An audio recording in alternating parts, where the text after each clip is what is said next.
Sir ഇപ്പോൾ ഒരു കുട്ടി ഓട്ടിസ്റ്റിക് ആണ് എന്ന് പറയണമെങ്കിൽ അതിൽ ഏറ്റവും പ്രോമിനൻ്റ് ആയിട്ട് നിൽക്കേണ്ട ഫീച്ചേഴ്സ് എന്തൊക്കെയാണ്? 100 പുതിയ കുഞ്ഞുങ്ങളുണ്ടാകുമ്പോൾ അതിൽ ഒരാൾ ഓട്ടിസ്റ്റിക് ആണ് എന്ന് പറയുന്നു പുതിയ സ്റ്റഡീസ്.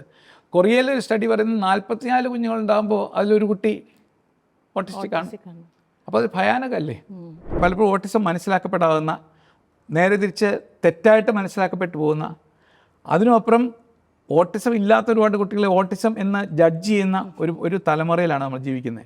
ഞാൻ നോക്കും ചുറ്റുമുള്ള അമ്മമാർ, അവരുടെ അമ്മമാരുടെ കുട്ടികൾ അവരോട് ചിരിക്കണു, അവർ ഇക്ലീരം വെച്ചിരിക്കണു, എന്തെങ്കിലും ആവശ്യം വരുമ്പോൾ കരയണു. എൻ്റെ കൊച്ചിങ്ങനെ മാംസപിണ്ഡം മാതിരി എൻ്റെ മടിയിൽ കിടക്കുക. ആ വാക്ക് എനിക്ക് ഭയങ്കരമായിട്ട് ഉള്ളിൽ തട്ടി. ഓട്ടിസം കുട്ടികളുടെ കാര്യമല്ല, they are locked in children. തലയിൽ കിടക്കുക, അവരുടെ ആഗ്രഹങ്ങളോ വിഷമങ്ങളോ പ്രയാസങ്ങളോ ഡിസയേഴ്സോ പേടികളോ തലയിൽ കിടക്കുക. പുറത്തേക്ക് എക്സ്പ്രസ് ചെയ്യാൻ പറ്റുന്നുണ്ടോ? വാക്കുകളില്ല. ഒരു കാര്യം പഠിച്ച് തീരുന്നവരെ ശ്രദ്ധ, ഏകാഗ്രത തുടർച്ചയായിട്ട് പിടിച്ചു നിർത്താനുള്ള എബിലിറ്റി ഇല്ലായ്കയാണ് ADHD. നമ്മുടെ ഒരുപാട് കുട്ടികൾക്ക് ഇന്നില്ല.